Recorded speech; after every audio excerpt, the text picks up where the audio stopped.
Como compreender todas as coisas? Como você deve enxergar os acontecimentos, aquilo que acontece na sua vida?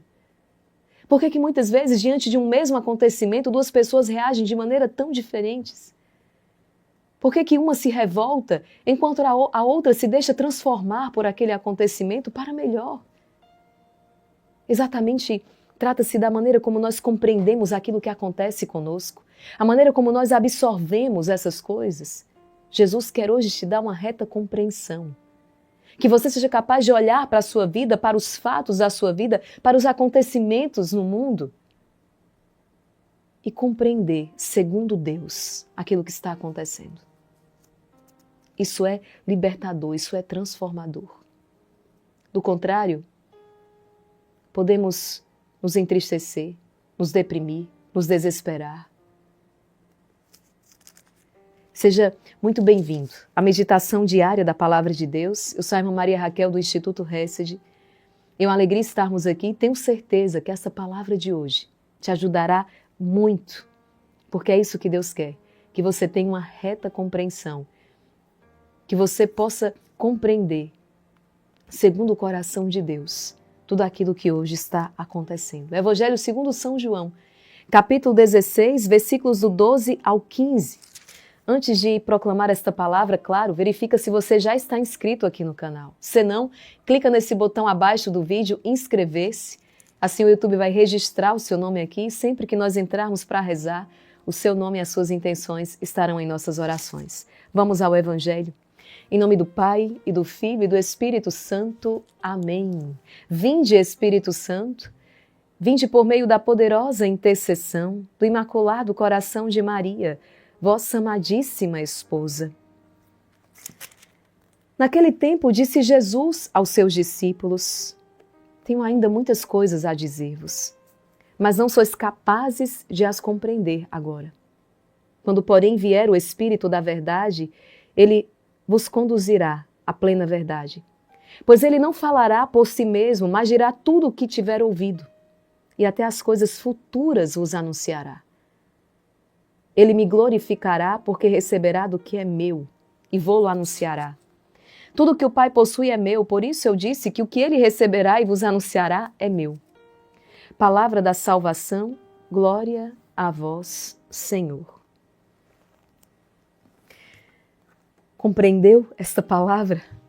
Para compreender esta palavra, você percebeu que nós clamamos o Espírito Santo, logo no início. É Ele, é essa a resposta. É Ele que te dará, que nos dará uma reta compreensão de todas as coisas. Jesus está dizendo, eu tenho muitas coisas para dizer, mas vocês não são capazes de as compreender agora. Mas quando vier o Espírito da verdade, Ele vos conduzirá à plena verdade. O Espírito vos fará compreender tudo. Aquilo que para vocês agora é incompreensível, o Espírito tornará compreensível. Vocês lerão a história de uma maneira diferente, com os olhos da fé. Essa palavra de hoje traz e nos revela essa necessidade do Espírito Santo. E eu quero deixar isso aqui para você, não faça nada sozinho, nada. Não tome nenhuma decisão sozinho, não empreenda nenhuma obra sozinho, não. É sempre você e o Espírito Santo. Ou seja, é preciso rezar, é preciso invocar o Espírito Santo. É Ele que te dará todo o discernimento necessário. Desde as grandes decisões, caso ou não caso. É esta a pessoa escolhida? É esta a pessoa, o meu José, a minha Maria, ou é uma outra pessoa?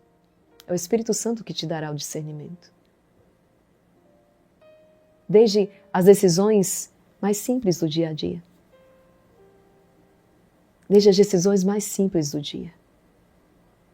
Falo, não falo. Eu faço ou não faço. É acordar e já dizer, não é? Como eu já escutei muitas vezes, bom dia, Espírito Santo. O que vamos fazer juntos hoje? O que vamos fazer juntos hoje? Nós não estamos sozinhos. É o Espírito que age em nós. É o Espírito que traz ao nosso coração, que nos traz as boas disposições. É É o Espírito que nos faz firmar e cumprir os bons propósitos. É Ele que começa e leva a cabo toda a obra que Deus deseja que nós realizemos. Nós e o Espírito Santo. Você e o Espírito Santo. É Ele que te dá a fortaleza. É Ele que te dá a sabedoria. É Ele que te faz suportar as adversidades. É Ele que te faz falar com sabedoria. É o Espírito Santo. É Ele que te fará calar na hora devida. É o Espírito Santo. Que possamos ser homens e mulheres cheios do Espírito Santo. Cheios do Espírito Santo.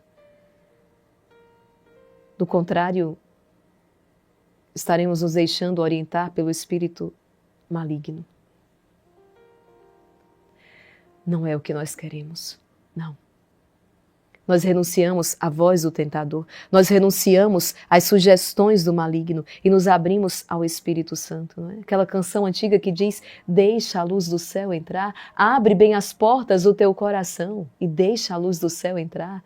É exatamente esta luz, é exatamente este Espírito Santo que renova, que faz nova todas as coisas. É o Espírito da verdade que te conduzirá à plena verdade. Há momentos de tanta confusão que o que nos resta fazer, o que nós, para a nossa segurança, né? O que nós devemos fazer em momentos de grande confusão é entrar no quarto, fechar a porta e rezar.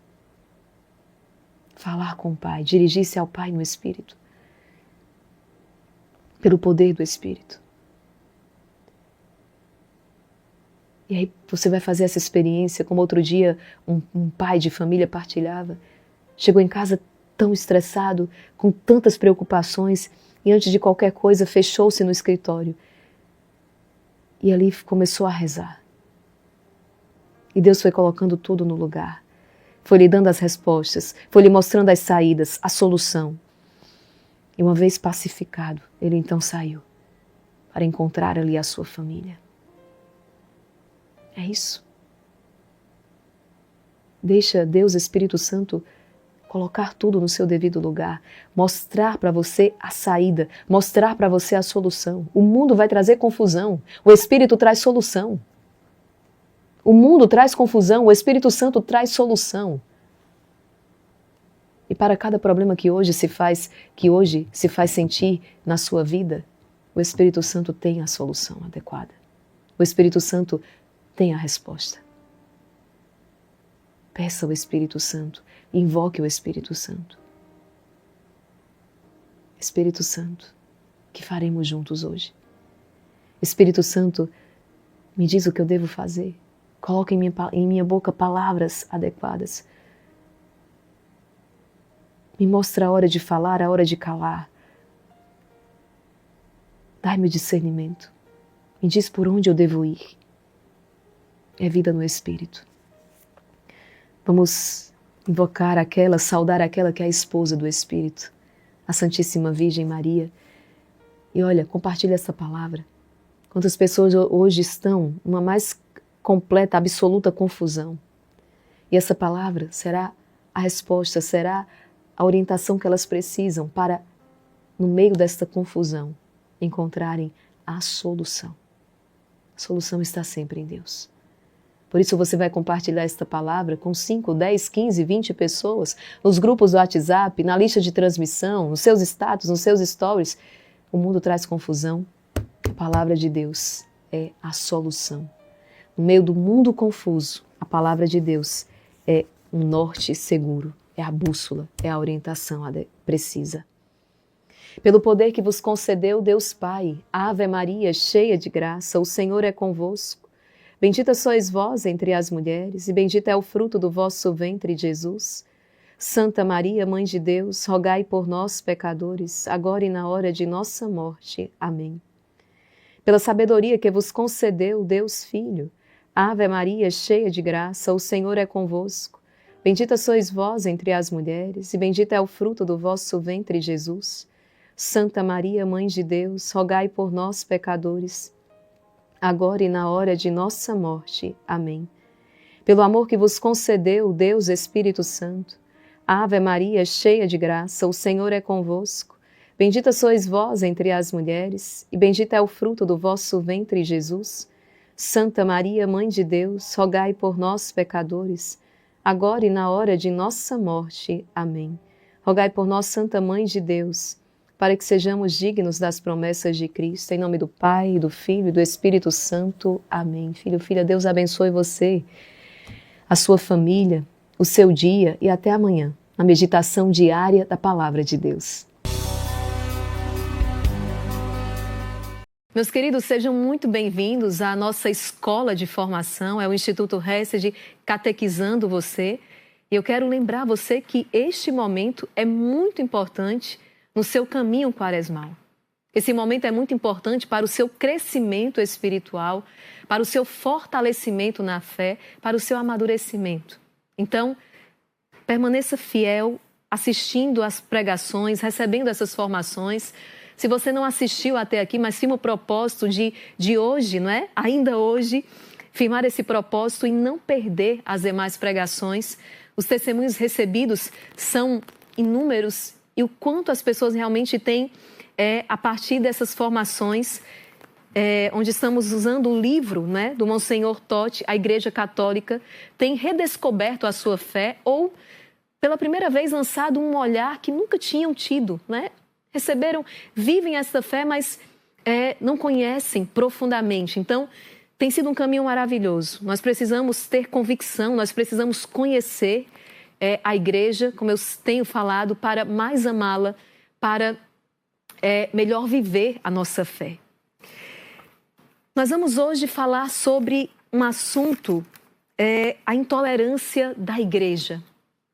A igreja é intolerante para com as outras religiões? Bom, nós somos acusados disto, né? O mundo acusa a igreja de ser intolerante. A resposta a essa pergunta é sim e não. Mas como assim, irmã Maria Raquel? Vamos descobrir com o que a igreja é intolerante. Vamos descobrir com quem ela é tolerante.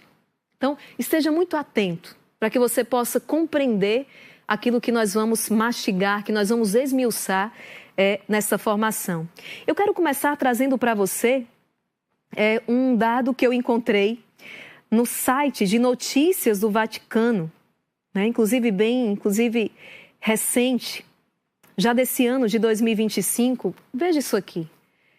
São alarmantes os dados do novo relatório apresentado pela organização humanitária que opera há 70 anos em todos os lugares onde o cristianismo é oprimido. Mais de 380 milhões de cristãos, 380 milhões, eu estou aqui no site de notícias do Vaticano. 380 milhões de cristãos sofrem altos níveis de perseguição, enquanto no ano passado houve mais de 4.000 mortos. 4.000 mortos. O século XX produziu mais mártires, não é? Nós tivemos mais mártires do que os 19 séculos anteriores na história da igreja. Homens e mulheres que estão sendo mortos por causa da sua fé em Jesus. Mas existe esta acusação para conosco. A igreja é intolerante. Vamos dar um mergulho profundo aqui. Como eu sempre tenho repetido isso para vocês, o nosso intuito com essas formações não é agredir nenhuma denominação, não. O nosso intuito primeiro aqui é, digamos que lavar a roupa suja dentro de casa. Eu estou falando, não é, com os meus irmãos cristãos, católicos, mas também com todos os demais que desejarem adentrar e conhecer um pouco mais a nossa fé. Sejam todos muito bem-vindos. Aqui, o nosso intuito é expor, né, a beleza desta fé de mais de 2.000 anos. A beleza da igreja instituída por nosso Senhor Jesus Cristo. É isso. A verdade, ela não pode ser imposta, ela não é imposta, mas ela é proposta. Né? Nós vemos isso, é assim que Jesus age, é assim que Jesus faz. Eis que estou à porta e bato. Se abrir, eu entrarei e cearei contigo, mas se não, Ele não vai forçar. A verdade, ela não é imposta, mas ela é para cada um de nós, é proposta. Sabendo que é ela que verdadeiramente liberta. Então, vamos com muita seriedade percorrer esse caminho, de mãos dadas aqui com o Monsenhor Totti, este bispo húngaro já falecido em processo de beatificação. E ele começa fazendo uma reflexão muito importante. Ele diz: para formularmos um juízo imparcial, é necessário enfrentarmos as objeções que os espíritos superficiais levantam contra a nossa igreja. As que se referem a defeitos reais da vida da igreja e as que se referem a defeitos aparentes que só podem ser chamados defeitos em consequência de um juízo precipitado e parcial. Espera aí. Nós reconhecemos que, ao longo da história da igreja, sim, existiram erros por parte dos filhos da igreja, dos membros da igreja. Reconhecemos. É este o semblante humano da igreja. Ela não tem só um semblante divino, mas ela tem um semblante humano também. E reconhecemos aí os erros que aconteceram. Os erros dos filhos da igreja, pelos quais, inclusive, ela pede perdão. No entanto, existem outros defeitos que o mundo aponta como tais que, na verdade, não são defeitos. Trata-se antes de virtude. Trata-se antes de uma qualidade. Tem havido na história páginas realmente tristes e tem havido também na vida da igreja acontecimentos em que, infelizmente, se acusa o lado humano da igreja por demais. É lastimável e devemos trabalhar para que o elemento humano ele seja cada vez mais ignorado para o segundo plano na igreja. Jamais, porém, será possível afastar totalmente esses defeitos, porque eles vão de par com o duplo semblante da igreja, com sua dupla natureza. Ela tem uma natureza divina e uma natureza humana, como foi dito na instrução precedente. Quem perdeu, volta lá na formação anterior. O que o Monsenhor Totti está dizendo aqui? Que nós precisamos transcender o nosso olhar cada vez mais. Mas, ao mesmo tempo, nós não vamos conseguir afastar totalmente os defeitos reais, nós não vamos conseguir afastá-los de todo, por quê? Porque o semblante humano está sempre lá. Mas tem havido também na igreja qualidades, tem havido na sua vida manifestações que certas pessoas encaram como defeitos, como lacunas, como imperfeições, mas que não merecem essa qualificação. Ouvimos a cada instante alegações lançadas levianamente por pessoas frívolas ou mal intencionadas. Vale, pois, a pena examinarmos detalhadamente esses pretensos defeitos da nossa igreja, para nos certificarmos se são defeitos ou se antes virtudes. Se nos devemos escandalizar deles ou antes reconhecer neles os sinais da verdadeira igreja. A verdadeira igreja de Cristo.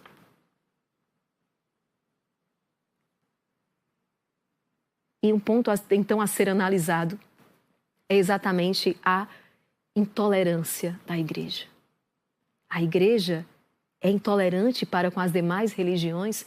Será, irmã Maria Raquel, que quando a igreja afirma que fora da igreja não há salvação, será que quando a igreja se afirma necessária para a salvação, será que ela não está sendo intolerante com as demais religiões? Vamos meditar, vamos refletir sobre isso aqui juntos. Entre os defeitos que alguns nos censuram tão facilmente, a coragem e a franqueza da igreja desempenham talvez o primeiro papel. É por isso que somos obrigados a ouvir a maioria das censuras, é por isso que dizem que a igreja é intolerante para com as outras religiões. Mas como pode a igreja ser tão intolerante? Ouvimos dizer isso a cada instante. Ela proclama que só ela é a religião da salvação. Ora, não é indiferente a Deus o ser adorado em tal igreja ou em outra. Isso não faz, dizem os outros, não é? Isso não faz diferença. As outras instituições cristãs, ao menos, reconhecem a legitimidade de outras religiões, mas a Igreja Católica não. Isso são a voz dos outros. Diz que fora dela não há salvação, não é espantoso? Será possível que quem não for católico seja condenado? Se você nunca ouviu alguma desses questionamentos, certamente ouvirá. Ou talvez você mesmo tenha parado e se feito esses questionamentos. É assim que as pessoas se revoltam muitas vezes contra a igreja, é assim que se indignam, que se escandalizam, mas somente porque, de uma parte, elas não refletem no que dizem e, de outra parte, não conhecem a doutrina. Ou só conhecem pela metade. Então, isso aqui é fruto ou de uma falta de reflexão, ou porque a pessoa ela ignora a doutrina da igreja ou conhece pela metade. Se conhecemos a doutrina da igreja e refletimos seriamente sobre este ponto, nós vamos perceber que, na verdade, não estamos falando de um defeito, mas antes de uma qualidade da igreja. A um homem razoável, quando afirma alguma coisa, convém refletir também em todas as suas consequências. Eu não posso vir aqui, fazer uma afirmação e não apresentar os fundamentos, não apresentar as razões. É o que nós temos feito ao longo desses 17 dias anteriores. Apresentando os fundamentos bíblicos, apresentando os fundamentos para cada ensino, para cada afirmação, de acordo com o magistério da igreja, com a história, com o testemunho dos santos. Então, nós precisamos refletir nas consequências daquilo que nós afirmamos. Pois bem, reflitamos no que resulta dessa afirmação de que cada qual pode adorar a Deus em qualquer religião, isto é, que todas as religiões são igualmente boas. Em uma das aulas nós dedicamos a este tema aqui, mas sobre um outro prisma, um outro aspecto. Hoje o Monsenhor Totti vai aprofundar isso aqui. Então vale a pena você refletir, meditar nisso aqui. Primeira coisa, se todas as religiões são igualmente boas, então como compreender que cada religião se esforce por chamar a si os homens? Se todas são boas, então tanto faz. Como justificar esse esforço por conseguir adeptos? De que servem todos esses esforços para fazer conversões se todas as religiões são igualmente boas? Por que é que centenas de seitas, ele vai citar nomes, eu não vou citá-los aqui, mas se elas são igualmente boas, então por que é que centenas de seitas mostram tanta atividade em conseguir adeptos?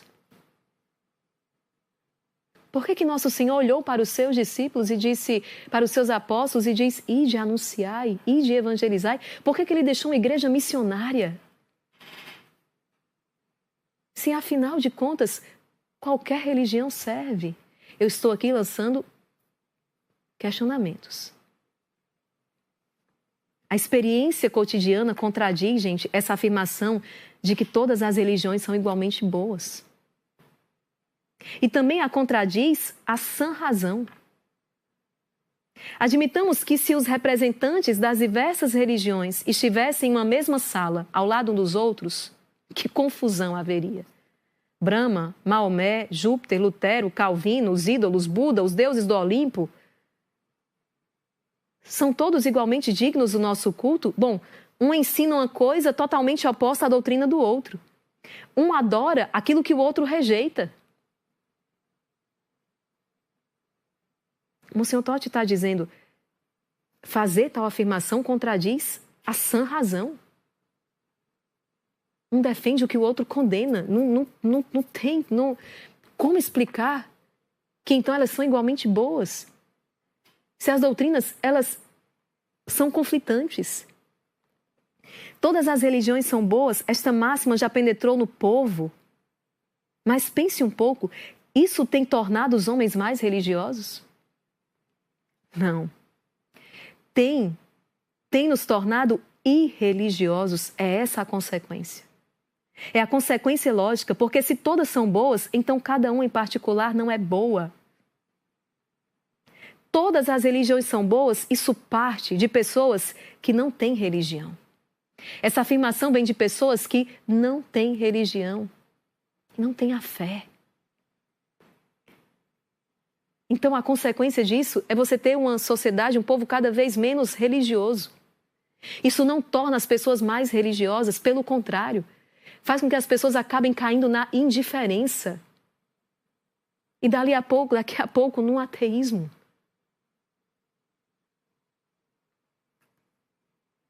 Essa afirmação também é contrária à moral.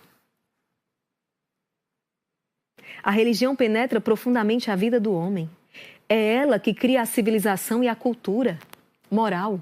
Se o fundamento religioso é falso, falsa também será a formação desse povo. Olha o que o Monsenhor Totti está dizendo. Meus queridos, não precisa ser muito esperto para contemplar a olho nu o que está acontecendo diante dos nossos olhos. O que está acontecendo? Diante de uma fé que se dilui? Sim, porque muitos vão dizer ter a fé, mas é uma fé que se dilui. E o próprio Jesus no Evangelho vai dizer, não é aqueles que dizem Senhor, Senhor. Não. Mas aqueles que observam a palavra, que vivem a palavra, que vivem os mandamentos.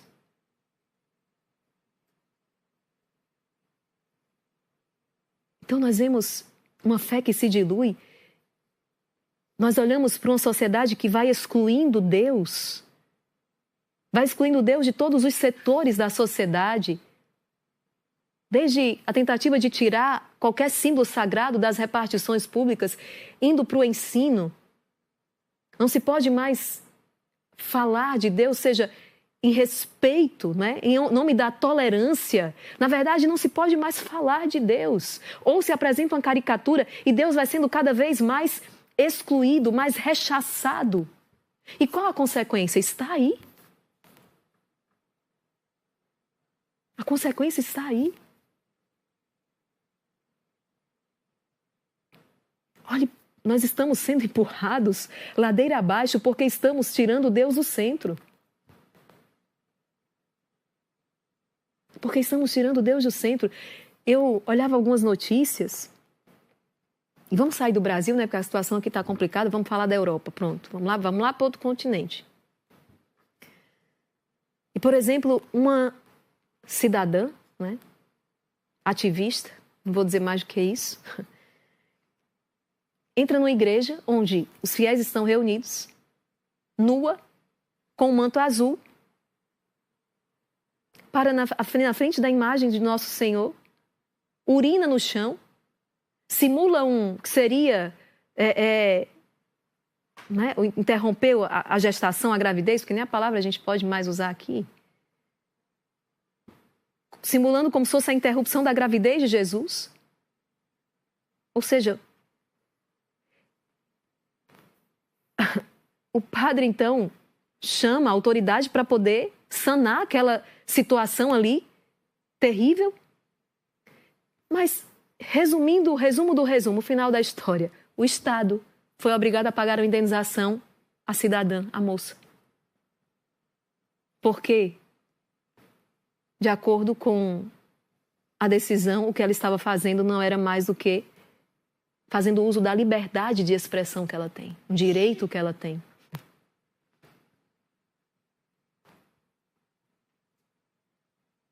Por outro lado, também naquele continente, um padre é preso. Por quê? Porque está rezando na frente de uma clínica que realiza essas interrupções da gravidez.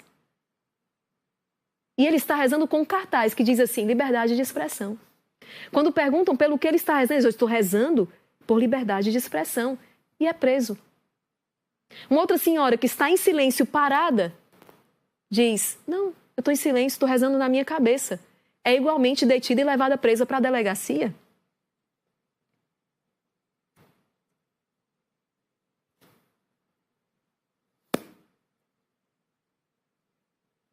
Vamos seguir. religião, ela penetra profundamente a vida do homem. É ela que cria a civilização e a cultura moral. Se o fundamento religioso de um povo é falso, é falsa também a sua formação. E nós sabemos que aquilo que é edificado sobre areia não se sustenta, cai. Os deuses do Olimpo são imorais, os povos grego e romanos são sem moralidade. Se as estátuas de determinado segmento aqui, se as estátuas são inertes, os seus servidores são inertes, sem energia. Tal religião, tal povo. A natureza da religião não é, pois, indiferente. A natureza da religião não é, pois, indiferente. Em tal lugar, ele cita aqui, as pessoas se atiravam sob as rodas dos carros dos deuses. Em outro, matavam-se crianças. Em outro, faziam-se matanças humanas. E tudo isso é indiferente a Deus? Tudo isso é igualmente agradável a Deus? Esses cultos são igualmente agradáveis a Deus? A vida de um São Luís de Gonzaga, marcado por uma pureza, é um santo da pureza, de uma castidade. A vida de um São Luís de Gonzaga teria o mesmo valor para Deus que a de um sultão turco com seu harém de 150 mulheres, questiona Monsenhor Totti. A caridade heróica de um São Vicente de Paulo seria equivalente ao enternecimento sentimental com que se contentam certas religiões?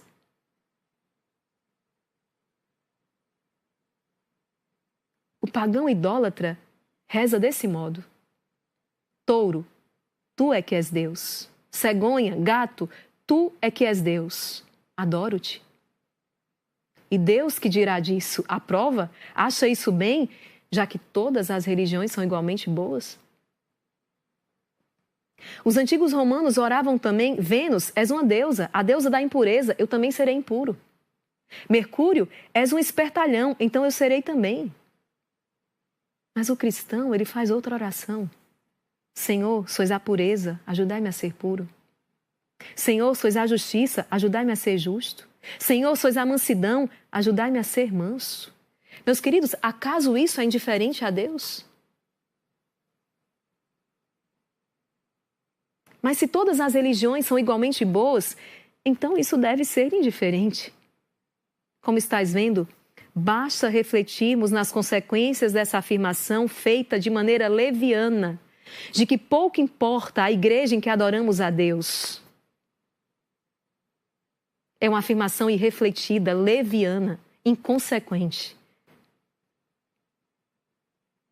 Se pararmos um instante para refletir, vamos ver os absurdos. Facilmente se escandalizam, pois os que não refletem no que dizem. Escandalizam-se ainda os que não conhecem exatamente ou só conhecem pela metade a doutrina da igreja. A nossa igreja sustenta realmente que só ela é a verdadeira igreja de Cristo. Portanto, a igreja é a única que nos pode salvar e fora dela não há salvação. Quantas dificuldades, quantas objeções somos obrigados a ouvir dos que não compreendem bem esse dogma de fé.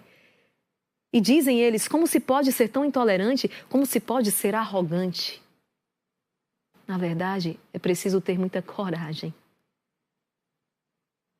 para fazer esta afirmação. É o que o Monsenhor Totti está dizendo, que o mundo está julgando um defeito, arrogância, intolerância. Na verdade, é preciso coragem para fazer tal afirmação e prová-la. Quando a nossa religião proclama que ela é a única igreja que pode proporcionar a salvação, pois é o que ela proclama realmente, ela diz com isso que é a única que está na posse dos poderes dados por Cristo à sua igreja e que só ela conserva a totalidade da revelação e a plenitude dos instrumentos da graça. A fé, os sacramentos. É isso que ela ensina. Porque foi isso que Jesus me confiou. Quando Jesus olha para os apóstolos e confia a missão, e confia o ensino, confia a sua igreja, Porque é Jesus que salva. Jesus é o Salvador. Não há outro nome pelo qual possamos tocar a salvação senão o nome de Jesus. Jesus é o Salvador. E ele escolheu salvar então por meio da sua igreja. Ele confiou à igreja da qual ele é cabeça. A igreja que é o seu corpo místico, que é a continuação da encarnação da sua vida divina em nosso meio, ele confia a ela esta obra da salvação. A igreja não se arrogou, a igreja não. Ela recebe o munus, ela recebe. Ela é instituída, fundada por Cristo, constituída e ela recebe esta missão. Nós poderíamos aqui citar tantas passagens da Escritura que, inclusive, nas formações passadas já fomos tocando cada um desses pontos aqui.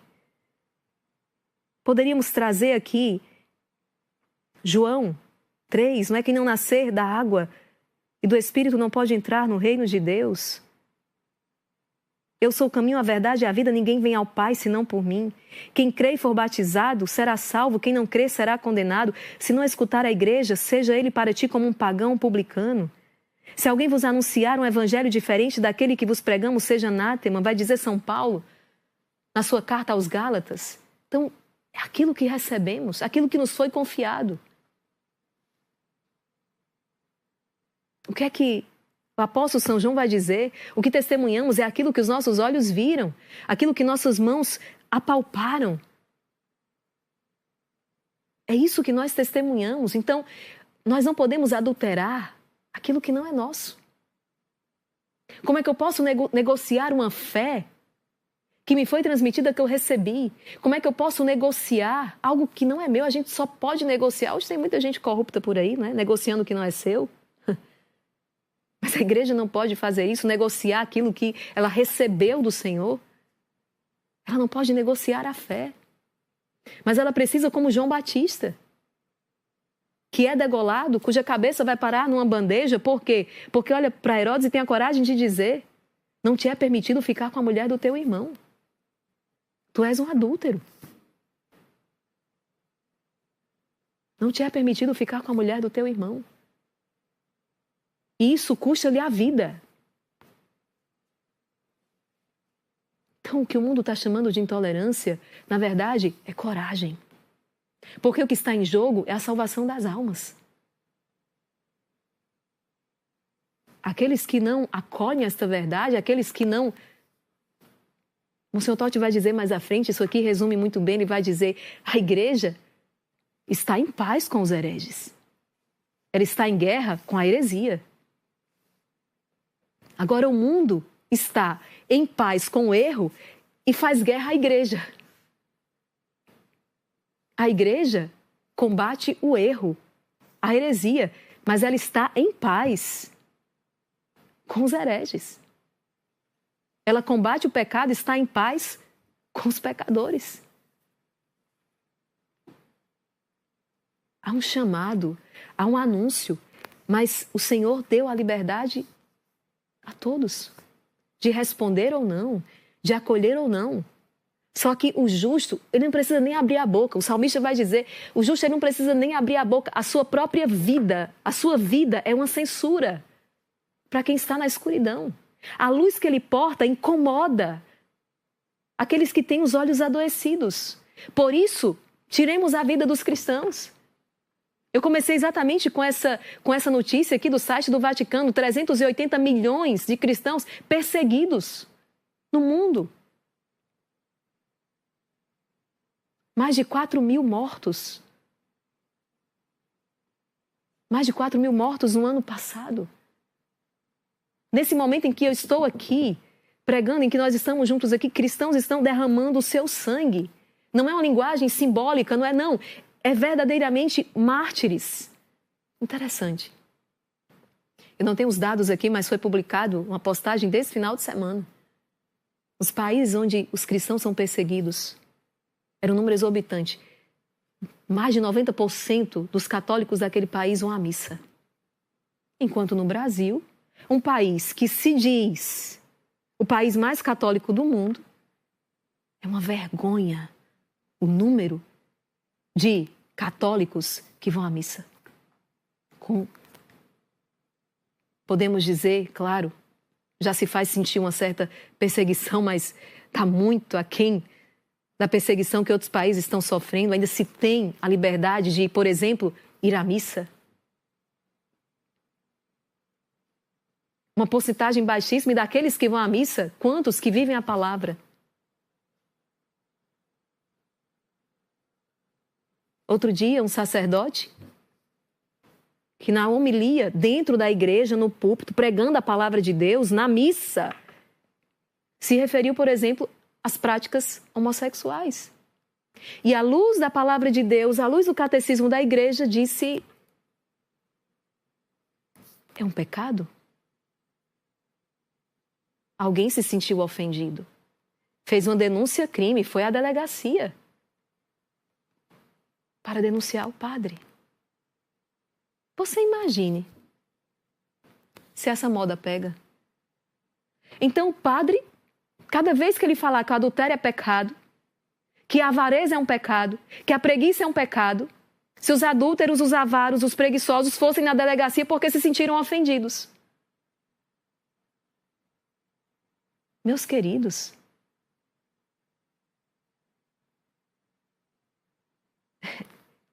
eu volto a cena na sua cabeça aí.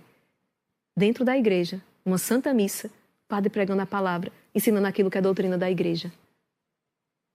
Ele não está nem numa praça pública, ele ele está na igreja, na missa, pregando a palavra e ensino da igreja. Por graça de Deus, essa mesma pessoa que vai na internet e fez aquela... As pessoas nos comentários começaram a reagir dizendo: meu irmão, por que você foi na igreja? Por que você foi na missa? Há uma doutrina. Você não é obrigado a acolher essa doutrina, você não é obrigado, você pode viver do jeito que você quiser. Agora, não queira você rasgar as páginas da Bíblia. Funde a sua igreja, funde a sua religião e dê o nome que você quiser. Até para entrar numa torcida organizada de um clube de futebol tem regras. E ai de quem não se ajusta às regras.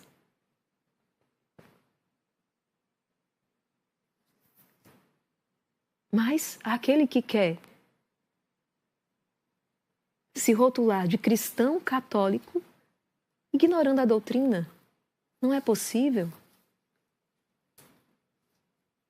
Porque não é um nome. É um encontro pessoal com Cristo, é um modo de vida que se assume. E eu falo isso, minha gente, com muita misericórdia. Com muita misericórdia. É o que o Monsenhor Totti vai apresentar aqui. Por que nós não podemos negociar? Porque o que está em jogo é a salvação das almas. Vamos lá. O que isso quer dizer? O que quer dizer que a igreja... Quando a nossa religião proclama que é a única igreja que pode proporcionar a salvação, fica até o fim, não desliga. Porque você vai se surpreender com aquilo que o Monsenhor Totti vai trazer, que é a doutrina da igreja. O que isso quer dizer? Que Cristo deu uma única embarcação na qual podemos atravessar a vida, de modo a alcançarmos as margens da eternidade bem-aventurada. Que Cristo fundou uma única igreja, que só esta conserva a doutrina que Cristo pregou, os poderes que deu, os instrumentos de graça que instituiu para fortificar e guiar as almas, que conserva a sucessão apostólica. Mas como ousa a igreja afirmar isso? Não haverá orgulho em afirmar que fora dela não há salvação? Meus queridos, não somos nós que o afirmamos. Foi nosso Senhor Jesus Cristo que assim decidiu. Deus é o soberano Senhor das suas criaturas e Ele tem o direito de lhes prescrever o caminho a seguir. Vamos abrir o Evangelho, abra a sua Bíblia, em João, capítulo 3. João, capítulo 3. No versículo 5. Quando Nicodemos então pergunta a Jesus como pode um homem nascer sendo já velho, porque Jesus antes disse assim: em verdade te digo, quem não nascer de novo não pode ver o reino de Deus. João 3:3. Quem não nascer de novo não pode ver o reino de Deus, não vai entrar no reino de Deus. É Jesus quem está dizendo. É Jesus quem está dizendo: quem não nascer de novo não pode entrar no reino de Deus. E aí Nicodemos vai dizer: mas Senhor, como pode um homem nascer sendo já velho? Ele entra uma segunda vez no seio da sua mãe para nascer? Nicodemos está confuso. Me explica isso, Jesus. E respondeu-lhe então o Senhor: em verdade te digo, quem não nascer da água e do Espírito não pode entrar no reino de Deus.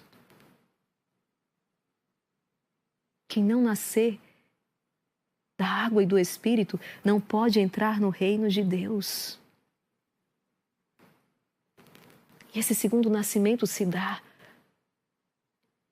da igreja, que gera, que faz nascer, que alimenta. Quem não seguir esse caminho perecerá. Jesus vai dizer: eu sou o caminho, a verdade e a vida. No mesmo Evangelho de São João, capítulo 14. Evangelho de São João, no capítulo 14, no versículo 16. João, capítulo 14. O Senhor vai dizer então: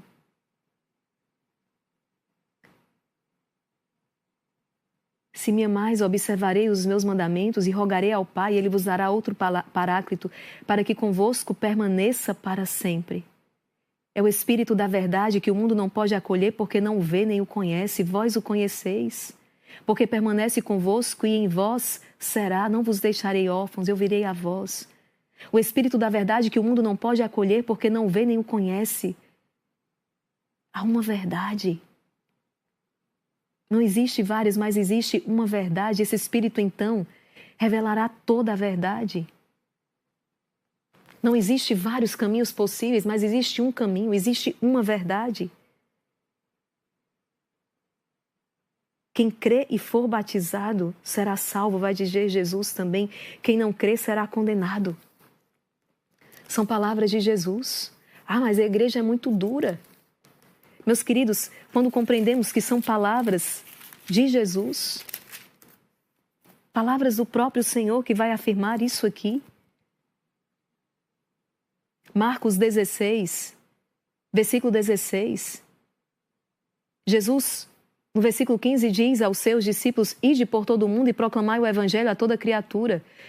Proclamai o evangelho. Não temos o direito de negociar tal qual recebemos, precisamos anunciá-lo. E Jesus diz: aquele que crê e for batizado será salvo, o que não crê será condenado. Não fale só de misericórdia, não fale de justiça, né? Fale só de salvação, não fale de condenação. Mas a gente não pode sair riscando as páginas. Nós sabemos que isso aqui é uma obra do Espírito Santo e nós precisamos rezar para que as pessoas sejam libertas da sua cegueira, para que elas possam enxergar uma verdade. Um dia eu estive cega. E como é difícil. Um dia eu estive perdida por aí, mas como é bom ser encontrada. Então, isso aqui que é pregado não é para condenar, mas é antes para salvar. É preciso dizer que existe um juízo, que existe um céu, que existe um inferno, que existe caminho de salvação, que existe um caminho de condenação. Que a vida não pode ser esse oba-oba. Ontem tivemos uma homilia fantástica aqui, bendito seja Deus, e o Espírito Santo em nosso mosteiro, onde o padre pregava com ousadia no Espírito Santo sobre essa realidade. Ele dizia: você só tem o hoje. E nós meditamos isso hoje no Rosário, nós só temos o hoje. Quantas vezes, e aqui eu falo para os meus irmãos cristãos, quantas vezes mesmo crendo em Jesus, detalhe, os demônios também creem que Ele existe e tremem, mas crer no Senhor é viver como Ele viveu, é amar como Ele amou, é pensar como Ele pensou, é agir como Ele agia. E embora tendo sido batizado e crendo em Jesus, se vive como se Ele não existisse, se vive como se não acreditasse e se deixa a conversão para amanhã. Se deixa a conversão para outro dia. E amanhã é tarde demais. O amanhã não está nas nossas mãos.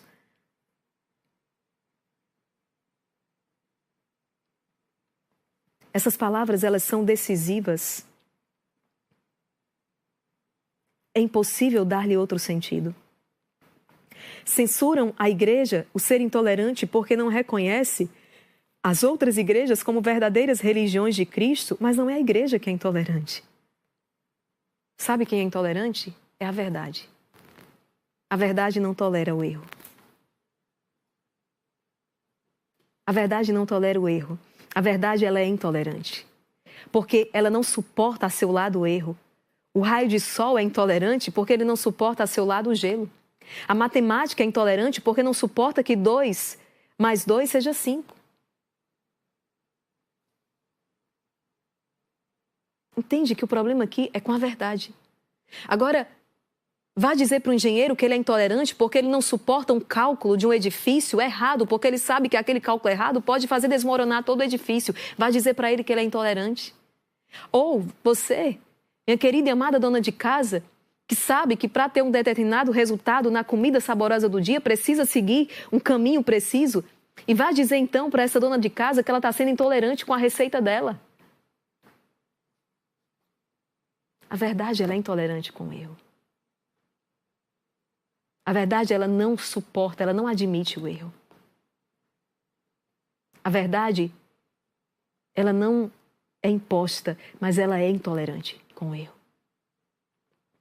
É por isso, está aí o relativismo, né? O mundo quer dizer que esse é um conceito subjetivo. A fé tem um conceito subjetivo, a verdade tem um conceito subjetivo. É aquilo que cada um pensa, é aquilo que cada um... E está aí a consequência, está aí a confusão. Acaso nós temos o homem hoje mais feliz? Veja os índices de suicídio, veja os índices de divórcio, veja o estado em que se encontram os nossos jovens, os valores. Por que a nossa nação se encontra assim? Porque cada vez mais as pessoas se afastam da virtude. As pessoas se entregam aos vícios e vivem de maneira como bestas, como animais, desprovidos de razão, de reflexão. E qual o resultado? Qual foi a derrocada do Império Romano, o império mais poderoso que já existiu? Não há moral. Um povo que se deixa dominar pelos vícios se destrói.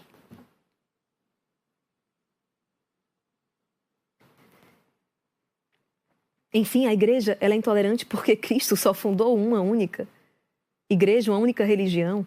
Se ela acredita ser a verdadeira igreja de Cristo, desde esse instante, ela é obrigada a afirmar que as outras religiões não estão de posse de toda a doutrina de Cristo. Isto é, que quem não é membro da igreja, então, não pode ser salvo. Mas vamos explicar isso aqui. Espere, tenha paciência. Aí está justamente o orgulho, vão dizer eles, aí está a arrogância. Como se pode dizer semelhante coisa? Como se pode dizer que o protestante, o judeu, o muçulmano, o pagão estão condenados? Calma. Porque quem foi que disse isso? A afirmação fora da igreja não há salvação não implica necessariamente nisso aqui. Calma. Vamos colocar cada coisa no seu lugar. Espera.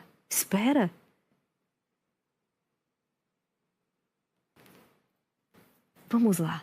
Vamos devagar.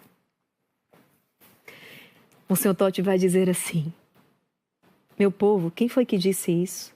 Quem foi que disse que o protestante, o judeu, o muçulmano, o pagão estão condenados? Quem disse isso? E ele mesmo responde: foram vocês que disseram. Foram vocês que disseram que quem não é membro da igreja está condenado. Foram vocês. Vamos devagar. É verdade que quem não pertence à igreja será condenado, mas pode-se pertencer à igreja de 2 modos. Isso aqui é chave, compreender isso aqui.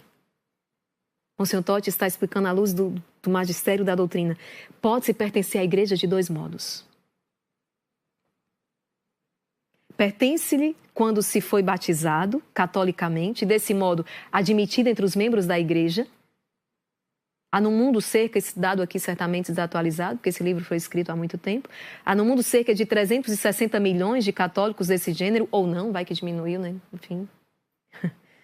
Mas contamos também entre os católicos essa multidão de homens de boa vontade, de qualquer religião em que tenham nascido.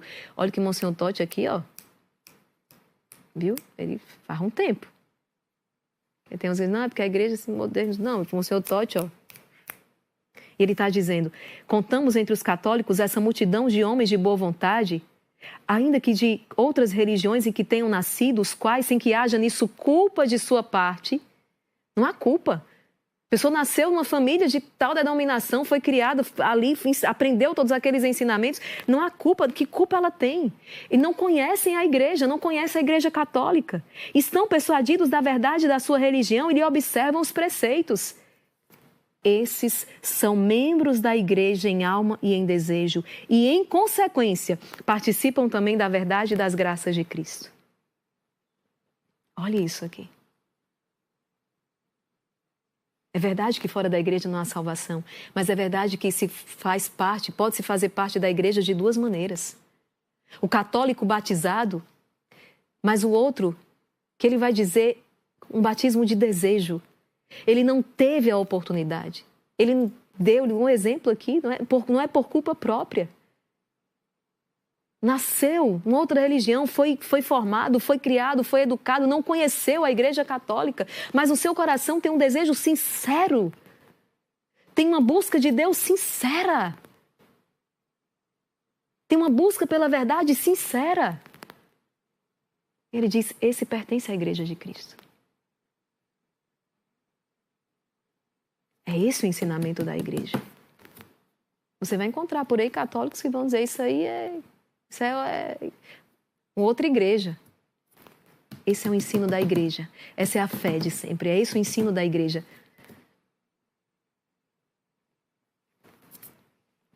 Vamos caminhar aqui um pouco mais para compreender isso aqui que o Monsenhor Totti está dizendo. Abra a sua Bíblia em João, capítulo 10, versículo 16. João 10, 16. Há, portanto, no mundo, mais de 1 bilhão de católicos nos registros de batismo da terra, mas o registro de batismo do céu quer dizer perante Deus, que de tudo sabe, eles são em muito maior número. E aqui eu digo, ou não, né? Porque não basta também ter sido batizado para ser verdadeiramente membro da igreja, membro do corpo de Cristo. É preciso viver esta fé. Aqueles que se dizem, aqueles que foram batizados na igreja católica não estão 100%, não estão certos à sua salvação, porque aquilo que é uma causa de salvação pode tornar-se causa de condenação se ele não vive esse batismo. Tendo conhecido a fé, tendo todas as condições, ele não vive esta fé, antes se torna para ele causa de condenação. Efetivamente, a igreja católica considera como seus filhos, que sublime doutrina, diz ele, todos aqueles, mesmo de outra religião, que como filho pródigo se acham a caminho da casa do seu pai, mas por causa do nevoeiro e das trevas ainda não puderam achá-la. Com que base ele fala isso? Com base nas palavras de nosso Senhor. Como que a igreja ousa afirmar isso? Com base nas palavras do Senhor. João 10, 16. Eu tenho ainda outras ovelhas que não são deste redil. Jesus está dizendo, eu tenho outras ovelhas que não estão nesse redil, mas eu também devo conduzi-las. Elas ouvirão a minha voz. E chegará então o momento em que haverá um só rebanho, um só pastor. Eu tenho outras ovelhas que não são deste redil. Estão por aí. Essas eu também devo conduzi-las. É com base nesta palavra. Jesus está dizendo. E assim como não ensinamos que todos os católicos serão salvos, também não ensinamos que todos os membros das outras religiões serão condenados. Entenda, fora da igreja não há salvação. A igreja é necessária para a salvação. Mas quais são os membros da igreja? Aqueles catolicamente, ele vai dizer, batizados, e também aqueles outros que, não por culpa própria, não tiveram a oportunidade, mas trazem no seu coração o desejo verdadeiro e profundo de Deus. Assim como não ensinamos que todos os católicos serão salvos, também não ensinamos que todos os membros das outras religiões serão condenados. De fato, olha até onde vai. De fato, o pagão de boa fé ou transviado de boa fé pertence à igreja, em alma e em desejo. Tem gente que pode estar se contorcendo disso aqui, mas é o ensinamento da igreja. E nós devemos nos alegrar que assim seja. Paz na terra aos homens de boa vontade. Olha o salto que nós estamos dando aqui e muitos ignoram isso. O pagão de boa fé, o transviado de boa fé, pertence à igreja em alma e em desejo. Eu estou falando de um bispo da igreja em processo de beatificação. Católico até a medula. Fiel à igreja. É esse o ensinamento da igreja? Creio, meus irmãos, que podemos agora responder a esta pergunta. A nossa religião é verdadeiramente intolerante? A nossa religião é verdadeiramente intolerante?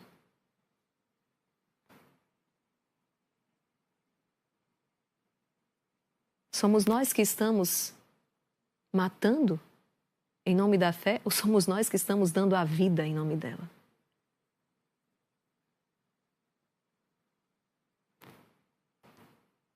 A resposta é simples e clara. Certamente, nos nossos dogmas, somos intolerantes. Eu falava para você no início, né? A resposta a essa pergunta é sim, não. Nos dogmas, na verdade recebida e que não temos o direito de negociar, somos intolerantes. Mas não somos na vida cívica e social.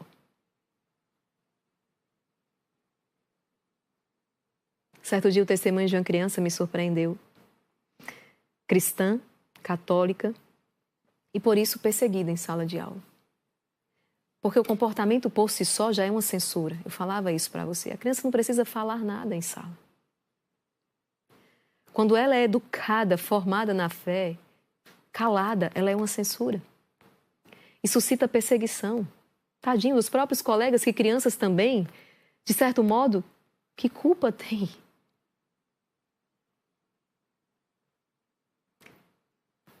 E colocaram um bilhete na bolsa, dizendo, eu odeio você. E ela chegou com aquele bilhete em casa, mostrou para a mãe, uma criança. Isso é forte para uma criança, eu odeio. E quando a mãe ficou reflexiva, como é que eu vou explicar isso para o meu filho? Explicou para ele, olha, talvez seja um dos seus coleguinhas que esteja passando por um momento difícil, enfim, tentou explicar. E aquela criança, porque tem Jesus no coração, disse, mãe, precisamos descobrir quem é, para que eu possa ajudá-la.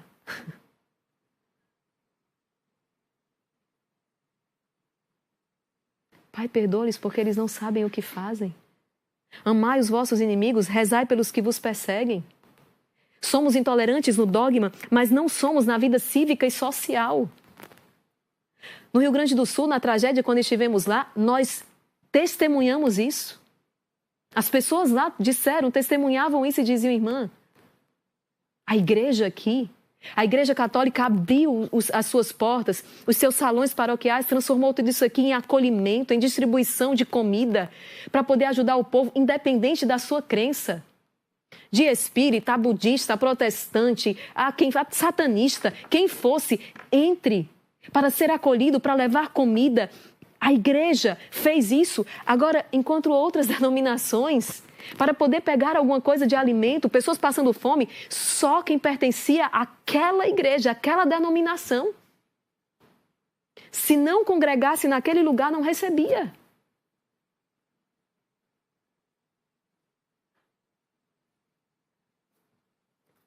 É lamentável. Porque precisamos olhar para todos e enxergar Irmãos, somos intolerantes nas questões dogmáticas, só há uma religião que possa ser a verdadeira, e essa religião é o catolicismo. Disso estamos convencidos. Uma religião que não ousa afirmar isso de si mesma comete um suicídio. Mas a nossa igreja ousa afirmá-lo e ousa também tirar daí as últimas consequências. Por isso, não pode permitir que participemos do culto de outra religião, porque isso seria apostasia. Por isso, ainda não pode permitir que os filhos de um casamento misto sejam de uma outra religião, mas sejam educados na fé da igreja. Pois o contrário seria apostasia. É severo esse dogma? É. Mas se a igreja cedesse, poderíamos dizer: a própria igreja não acredita na sua verdade. A própria igreja não acredita na verdade, que Jesus é a verdade. Que o ensinamento deixado por ele é a verdade. Como essa igreja poderia subsistir? É intolerante a igreja católica? Sim, mas nosso Senhor Jesus Cristo também o foi quando disse daquele que não escuta a igreja, seja ele para ti como um pagão ou um publicano. O próprio Jesus vai fazer tal afirmação. Se ele não escutar, seja ele para ti como um pagão, ou ainda, seja para ti como um publicano. Quando Jesus está falando da correção fraterna, Mateus capítulo 18, versículo 17, caso não lhes der ouvido, dizei-o à igreja, se nem mesmo a igreja der ouvido, trata-o como um gentil a um publicano. Também o foram os apóstolos quando excomungaram os hereges. São Paulo vai dizer em Gálatas, quando nós mesmos ou um anjo do céu vos anunciar um outro evangelho que não este que haveis recebido, seja anátema, seja excomungado. Nas questões dogmáticas, somos, pois, realmente intolerantes. Tal como são intolerantes não somente as verdades de fé, mas também todas as demais verdades. 2 vezes 2 não toleram outro resultado senão 4. O jardineiro não tolera uma resposta, o jardineiro não tolera a erva daninha em um canteiro de flores. O mestre não tolera uma resposta falsa, o médico não tolera a doença, nem o juiz o crime. Desde que eu esteja convencido de que uma coisa é verdadeira, eu sou intolerante para com quem se oponha. Eu sou intolerante para aquilo que se opõe à minha convicção. Eu sou intolerante para com o erro. Se eu estou convencido de que uma coisa é verdadeira, eu não tenho como ser tolerante para com o contrário a ela, a mentira, a falsidade. E é justo. Apenas não devo exigir que os de opinião contrária sejam obrigados a curvar a cabeça. Isso eu não posso exigir, diz o Monsenhor Totti. Nenhum de nós, nem o próprio Jesus, exigiu, forçou.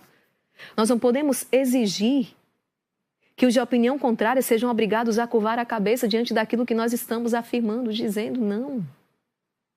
Aqui entra o respeito, aqui entra a tolerância para com as pessoas.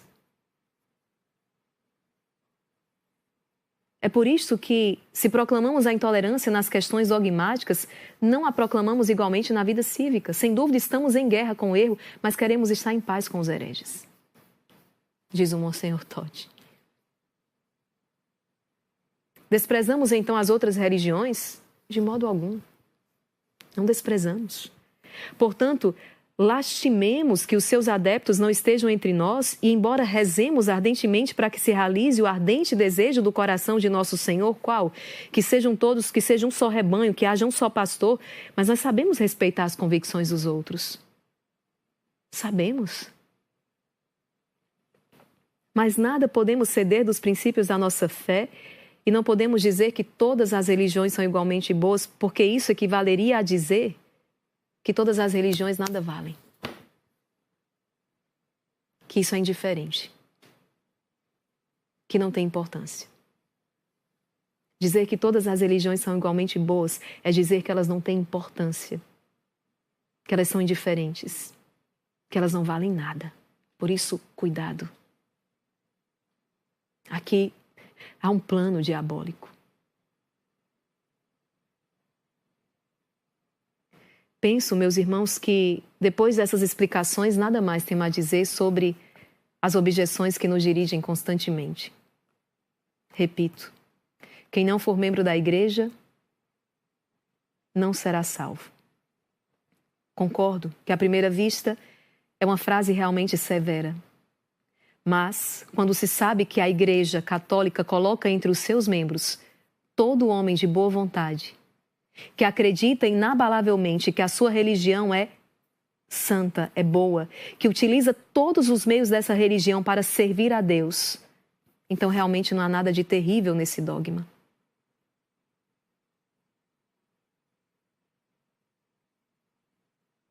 Pode a Igreja ser mais liberal e assim não intolerante, mas pelo contrário, indulgente, do que quando proclama que aquele que exteriormente está bem longe da verdadeira religião de Cristo e mesmo talvez nunca tenha ouvido falar de Cristo, pode também pertencer à Igreja Católica? Será que a Igreja pode ser mais liberal e assim não intolerante, mas pelo contrário, indulgente do que quando proclama isso? Assim, compreendemos que a Igreja reconheça ainda como seus filhos os homens que, tendo vivido antes de Cristo, amaram e serviram a Deus sinceramente e ensine que também eles seriam salvos pelos merecimentos do futuro Redentor. Assim compreendemos isto.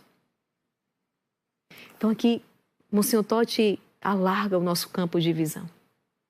É verdade que fora da igreja não há salvação, é verdade que ela é necessária, a salvação, considerando as palavras do Senhor. Quem crê e for batizado será salvo, quem não crê será condenado. É preciso nascer de novo da água e do Espírito. Eu sou o caminho, a verdade e a vida, ninguém vai ao Pai senão por mim.